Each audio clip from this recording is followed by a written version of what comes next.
فصل النہی، یہ فصل ہے نہیں کے بیان میں۔ والنہی نوعان، اور نہیں دو قسم پر ہے۔ نہیں کسے کہتے ہیں؟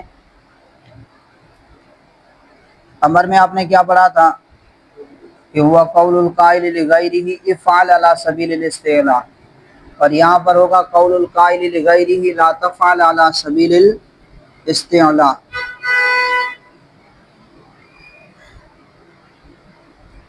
اور نہیں کی دو قسمیں، نہی عن الافعال الحسیۃ،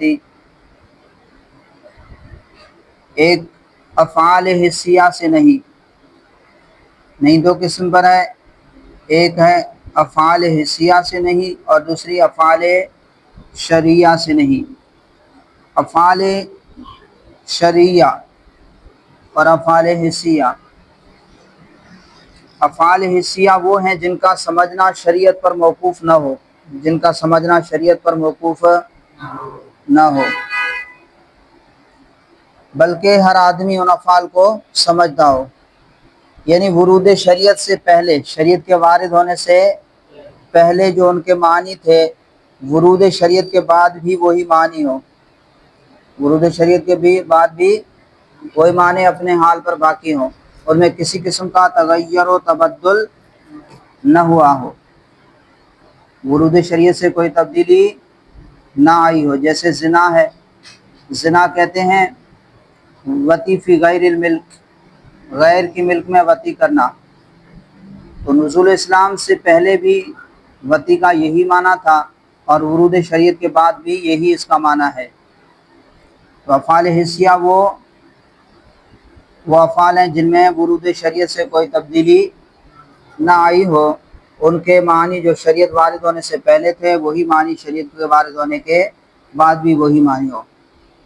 اور افعال شرعیہ وہ افعال ہیں جن کا سمجھنا، جن کا مفہوم اور معنی ہر آدمی نہ سمجھ سکے، بلکہ ان کا سمجھنا جو ہے شریعت پر موقوف ہوتا ہے، ان کا سمجھنا شریعت پر موقوف ہوتا ہے، یعنی ورود شریعت سے پہلے ان کے جو معنی تھے، ورود شریعت کے بعد بھی، ورود شریعت کے بعد ان کے وہ معنی نہ رہیں بلکہ ان میں تغیر و تبدل ہو گیا ہو، ان میں تبدیلی آ گئی ہو، ان کے معنی میں تبدیلی آئی ہو۔ جیسے بے کسے کہتے تھے؟ مبادلۃ المال بالمال، بے کسے کہتے تھے؟ مبادلۃ المال بالمال کو کہتے تھے۔ شریعت نے اس کے معنی میں تبدیلی کر دی کہ ہوا مبادلۃ المال بالمال بالتراضی، اب اس کے اندر کیا لگا دی کہ مال کا تبادلہ کرنا، اس کے اندر پہلے اس کا معنی صرف یہ تھا کہ مال کا مال کے بدلے میں تبادلہ کرنا، لیکن شریعت کے وارد ہونے کے بعد میں اس میں کئی شرائط اور حدود اور قیود کا اضافہ ہوا، مثلا متعاقدین، عقد کرنے والے عاقل ہوں، بالغ ہوں، مبی موجود ہو، باہمی رضامندی ہو، ٹھیک ہے، اور اگر اموال ربویہ ہوں تو تساوی شرط ہے۔ تو چونکہ بے کے معنی میں ورود شریعت کے بعد اس میں کیا ہوئی ہے؟ تبدیلی ہوئی ہے، اب اس کا مفہوم جو ہے سمجھنا شریعت کے سمجھنے پر موقوف ہے، لہذا بے کیا ہے؟ فعل شرعی ہے۔ اسی طرح صلاۃ، نماز، دعا وغیرہ، اس کا معنی دعا تھا، لیکن ورود شریعت کے بعد صلاۃ ایک عبادت مخصوصہ کا نام ہے، جیسے یعنی چند ارکان، تکبیر تحریمہ، قیام، قرات، رکوع، سجود، تشہد پر مشتمل ہے، تو کچھ صلاۃ کے معنی میں کیا ہو گئی؟ تبدیلی ہو گئی، اور صلاۃ فعل شرعی ہے۔ تو نہیں دو قسم پر ہے، نہیں عن الافعال الحسیۃ اور نہیں عن الافعال الشرعیۃ۔ افعال حسیہ سے نہیں، جیسے جھوٹ، ظلم، زنا وغیرہ، یہ افعال حسیہ ہیں، ان سے نہیں کرنا، کہ جھوٹ نہ بولو، ظلم نہ کرو، زنا کے قریب نہ جاؤ، یہ افعال حسیہ ہیں۔ اسی طرح افعال شرعیہ سے نہیں، جیسے یوم نہار میں روزے سے نہیں، اوقات مکروہہ میں نماز سے نہیں، ایک درہم کو 2 درہم کے بدلے بیچنے سے نہیں، یہ نہیں کیا ہے؟ افعال شرعیہ سے ہے، یہ نہیں کیا ہے؟ افعال شرعیہ سے نہیں ہے۔ اب اس میں اختلاف ہے، جو افعال حسیہ ہیں ان میں ہمارا اور امام شافعی کا اتفاق ہے، جو افعال حسی ہیں ان میں ہمارا اور امام شافعی کا اتفاق ہے کہ اگر فعل حصی میں منع اور نہیں آئے، فعل حصی میں منع اور نہیں آئے تو وہ فعل حرام لعینی ہی اور حرام لذاتی ہی ہوگا۔ اگر افعال حصیہ میں نہیں آئے تو پھر وہ فعل جو ہے حرام لعینی ہی ہوگا، یعنی وہ اپنی ذات کے اعتبار سے ہی کیا ہوگا؟ حرام ہوگا، اپنی ذات کے اعتبار سے ہی حرام ہوگا۔ جیسے زنا ہے، یہ فعل حصی ہے، اس میں نہیں آئی لا تقربوا الزنا، اب اس نہیں کے بعد یہ حرام لعینی ہی ہے، یعنی ذات کے اعتبار سے ہی مشروع نہیں ہوگا۔ اور افعال شریعہ میں نہیں آئے تو بھی اس میں اختلاف ہے۔ اس میں کیا ہے؟ افعال حصیہ میں نہیں آ جائے تو اس میں اتفاق ہے، ٹھیک ہے، کہ وہ فعل کیا ہوگا؟ حرام لعینی ہوگا۔ لیکن اگر افعال شریعہ میں نہیں آئے تو اس میں اختلاف ہے۔ امام شافعی فرماتے ہیں کہ اگر فعل شرعی کے اندر نہیں آ جائے تو وہ حرام لعینی ہی ہوگا، وہ کیا ہوگا؟ حرام لعینی ہی ہوگا۔ اور ہمارے نزدیک جو ہے وہ حرام لغیری ہی ہوگا، ہمارے نزدیک کیا ہوگا؟ حرام لغیری ہوگا۔ امام شافعی کے نزدیک حرام لعینی ہوگا۔ جیسے بیع سے منع کیا گیا ہے اذان جمعہ کے وقت، ٹھیک ہے، تو بیع فعل شرعی ہے، اب امام شافعی کے نزدیک یہ بیع حرام لعینی ہوئی، اور جو حرام لعینی ہی ہو وہ ذات کے اعتبار سے ہی جائز نہیں ہوگا، لہذا ان کے نزدیک بیع جو ہے حرام لعینی ہی ہوئی۔ اور مشتری جو ہے جب بیع حرام ہوئی تو بیع ہوئی نہیں تو مشتری بھی مبیع کا مالک نہیں ہوگا۔ اور ہمارے نزدیک یہ حرام لغیری ہے، ہمارے نزدیک کیا ہے؟ حرام لغیری ہی ہے، فعل شرعی کے اندر نہیں آئے تو یہ کیا ہوگا؟ حرام لغیری ہی ہوگا، یعنی اپنی ذات کے اعتبار سے جائز ہوگا، اپنی ذات کے اعتبار سے جائز ہوگا، غیر کی وجہ سے جائز نہیں۔ تو اس بیع میں حرمت آئی غیر کی وجہ سے، اس بیع میں حرمت آئی، اذان جمعہ ہو جائے تو اس کے بعد بیع کے اندر جو حرمت آئی ہے وہ کس وجہ سے آئی ہے؟ غیر کی وجہ سے، اور وہ غیر ترک سعی الی ذکر اللہ ہے، وہ غیر کیا ہے؟ ترک سعی الی ذکر اللہ ہے، تو یہ بیع ذات کے اعتبار سے جائز ہے، ذات کے اعتبار سے تو جائز ہے، اور وصف کے اعتبار سے جائز نہیں ہے۔ اور جب بیع ذات کے اعتبار سے جائز ہوئی یعنی منعقد ہو گئی، بیع ہو گئی، تو اس نے ملک مشتری کا فائدہ بھی دیا، ملک مشتری کا فائدہ بھی دیا، لہذا مشتری مبیع کا مالک بن گیا، یہ ہمارے نزدیک ہے۔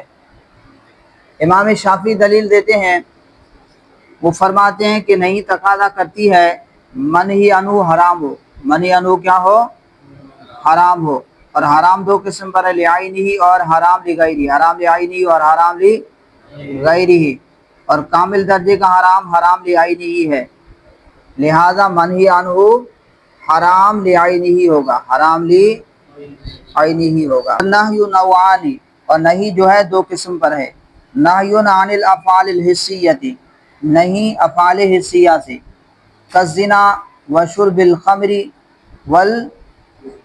والکذب والظلم، جیسے زنا سے نہیں، اسی طرح شراب پینے سے نہیں، جھوٹ بولنے سے نہیں، اور ظلم سے نہیں۔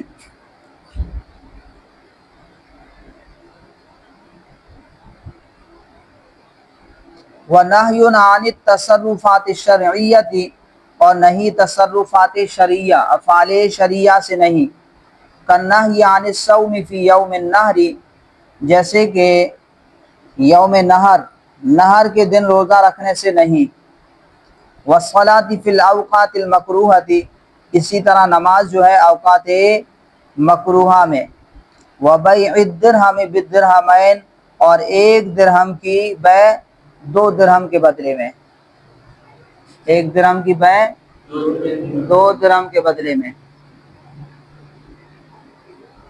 اب مثال کے طور پر روزہ رکھنا یہ فعل شرعی ہے، روزہ رکھنا یہ کیا ہے؟ فعل شرعی ہے، لیکن ایام تشریق، عید الفطر اور عید الاضحیٰ، ان میں روزہ رکھنے سے نہیں وارد ہوئی ہے، ان میں روزہ رکھنے سے نہیں وارد ہوئی ہے۔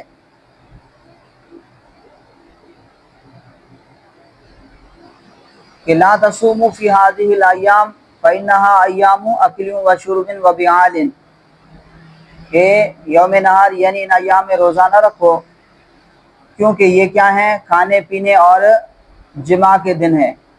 اب یوم نہار میں روزہ رکھنا یہ حرام لعینہ ہی نہیں ہے بلکہ حرام لغیرہ ہی ہے۔ روزہ در حقیقت روزہ رکھنے سے منع نہیں ہے بلکہ اعراضاً ضیافت اللہ ہے۔ کیا ہے؟ اس سے کیا لازم آتا ہے؟ اعراضاً ضیافت اللہ، اللہ کی مہمانی سے منہ مولنا، اللہ کی مہمانی سے منہ مولنا۔ تو ایام تشریق میں روزہ رکھنے سے نہیں، جو آئی ہے وہ اللہ تعالیٰ کی ضیافت و مہمانی سے اعراض کی وجہ سے آئی ہے۔ کس وجہ سے آئی ہے؟ اللہ تعالیٰ کی مہمانی سے اعراض کی وجہ سے آئی ہے۔ لہذا یوم نہار میں روزہ رکھنا یہ حسن لنفسی ہی ہوگا اور کبھی لغیری ہی ہوگا۔ اسی طرح نماز فعل شرعی ہے، نماز اوقات مکروہ میں نماز سے نہیں وارد ہوئی، تو اب یہاں منہی عنہ خود نماز نہیں ہے بلکہ نماز کا غیر ہے، اور وہ غیر یہ کیا ہے کہ ان تین اوقات میں سورج پرست جو ہیں سورج کی عبادت کرتے ہیں، لہذا ان اوقات میں نماز پڑھنے سے ان سے مشابہت لازم آئے گی، تو اس مشابہت کی وجہ سے نماز سے روکا گیا ہے۔ کیا کرتے ہیں؟ سورج پرست جو ہیں وہ اس وقت عبادت کرتے ہیں تو ان سے مشابہت لازم آتی ہے، ٹھیک ہے، اس وجہ سے نماز سے روکا گیا ہے۔ تو نماز اپنی ذات میں تو یہ کیا ہے؟ حسن ہے، ذات کے اعتبار سے تو حسن ہوگی، لیکن اس غیر یعنی سورج پرستوں سے مشابہت کی وجہ سے قبیل غیری ہوگی۔ کیا ہوگی؟ قبیل غیری ہوگی۔ تو ان اوقات میں نماز پڑھنے والا حرام لعینہ کا نہیں بلکہ حرام لغیرہ کا مرتکب ہوگا۔ سمجھ میں آ رہی بات؟ نہیں افعال شرعیہ سے، تو افعال شرعیہ سے نہیں، کرنہی عن الصوم فی یوم النہر، جیسے کہ نہیں ہے یوم نہر کے دن روزہ رکھنے سے، والصلاۃ فی الاوقات المکروہۃ، اسی طرح نماز ہے اوقات مکروہ میں، وبیع الدرہم بالدرہمین، اور بے کو ایک بے کی بے کرنا 2 درہم کے بدلے، وحکم النوع الاول، اور پہلی نوع کا حکم، پہلی نوع کا حکم، ان یکون المنہی عنہ هو عین ما ورد علیہ النہی، کہہ رہے ہیں کہ منہی عنہ وہ عین ہو جس پر نہیں کیا ہے؟ وارد ہوئی ہے۔ پہلی قسم کیا تھی؟ افعال حسیہ، افعال حسیہ سے نہیں، اب اس کا حکم بیان کر رہے ہیں۔ وحکم النوع الاول، اور پہلی نوع کا حکم یہ ہے کہ ان یکون المنہی عنہ هو عین ما ورد، ان یکون المنہی عنہ هو عین ما ورد علیہ النہی، کہ منہی بعینہ وہی چیز ہوگی، منہی عنہ بعینہ وہی چیز ہوگی جس پر نہیں وارد ہوئی ہے، جس پر نہیں وارد ہوئی ہے۔ پہلی نوع کا حکم یہ ہے کہ ان یکون المنہی عنہ، کہ منہی عنہ جس چیز سے روکا گیا ہے، وہ عین ما، تو وہ بعینہ وہی چیز ہوگی، اسی چیز کا عین ہوگی، ما ورد علیہ النہی جس پر وہی نہیں وارد ہوئی ہے، فیکون عینہ قبیحا، تو اس کا عین ہی کبھی ہوگا، منہی عنہ کا عین ہی، بعینہ وہ چیز کیا ہوگی؟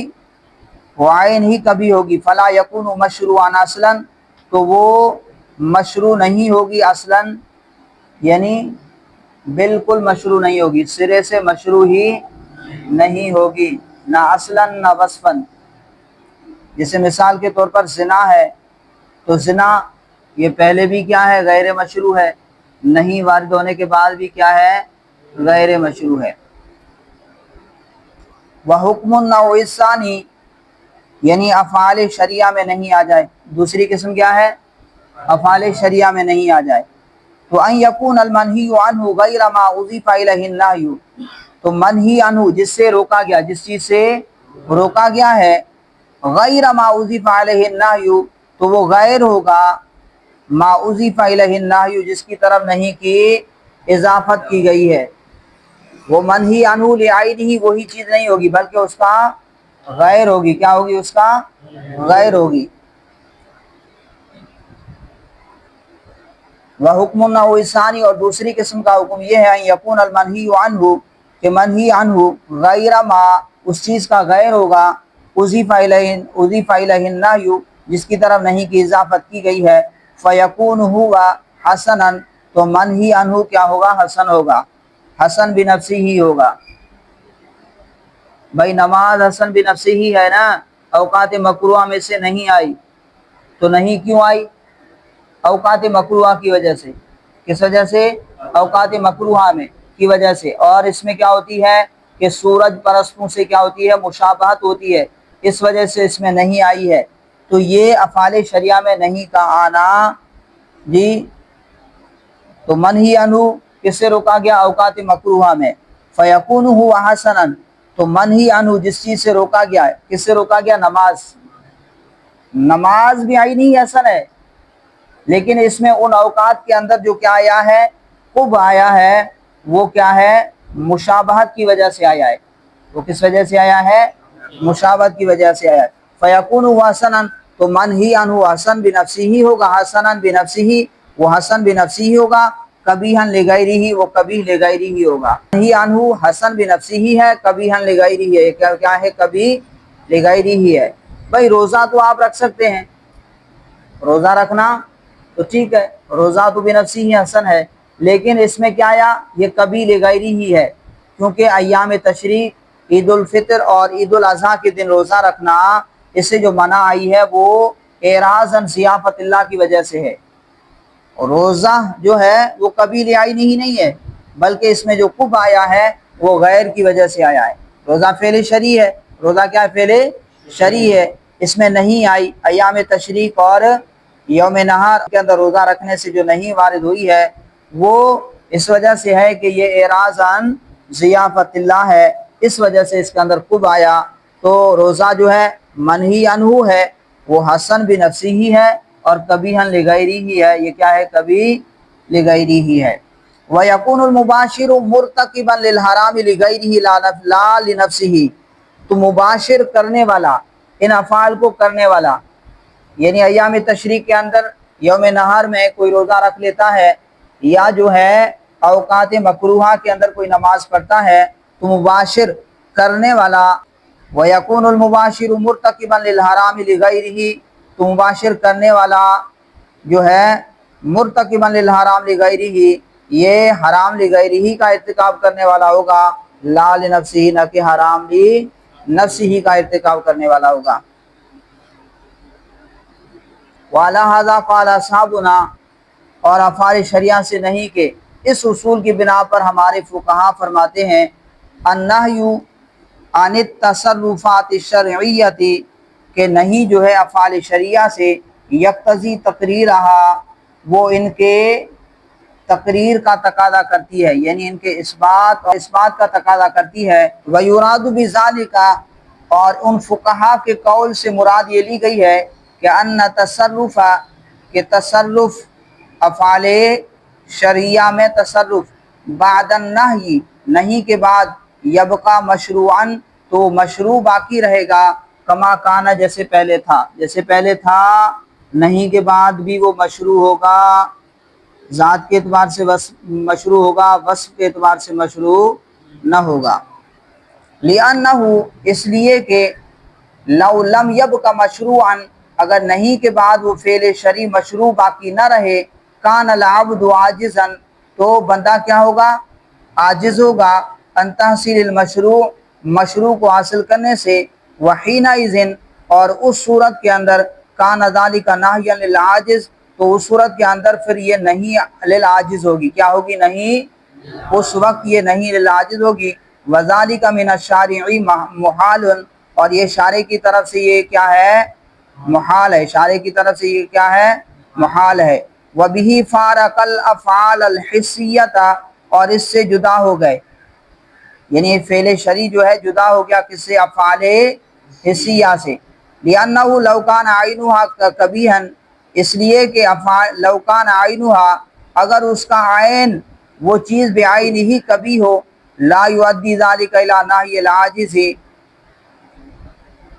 لِأَنَّهُ لَوْ كَانَ عَيْنُهَا قَبِيحًا، اس لیے کہ اگر افعال حسیہ لو کان عینھا، اگر اس کی ذات یعنی فعل حسی کی ذات ہی کبھی ہو، لا یؤدی ذلک الی نہی العاجز، تو وہ لے جانے والی نہیں ہے نہیں عاجز کی طرف، لِأَنَّهُ بِهَذَا الْوَصْفِ، اس لیے کہ اس وصف کے ساتھ لا یعجز العبد عن الفعل الحسی، بندہ عاجز نہیں ہوتا فعل حسی سے، کبھی لعینہ کے وصف کے ساتھ، لا یعجز العبد عن الفعل الحسی، بندہ جو ہے فعل حسی سے عاجز نہیں ہوگا۔ اب دیکھیں ایک بندہ جو ہے پانی پینے پر قادر ہی نہیں ہے، ٹھیک ہے، جگ میں پانی ہی نہ ہو، پھر اس کو منع کیا جائے کہ تو پانی نہ پی، تو یہ کیا ہے؟ نفی ہے۔ پانی ہو پھر اسے منع کیا جائے تو یہ نہیں ہے، لیکن پانی ہی نہ ہو پھر اسے منع کیا جائے تو یہ کیا ہے؟ نفی ہے۔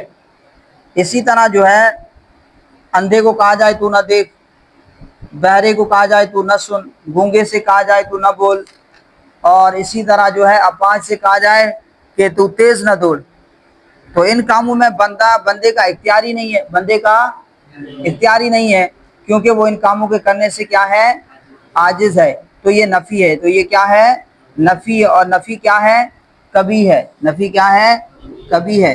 تو فعل شرعی اگر جائز ہی نہ ہو، مشروع ہی نہ ہو، پھر نفی نہیں کرنا، بھئی جائز ہی نہ ہو پھر نہیں کرنا، تو یہ کیا ہوگا؟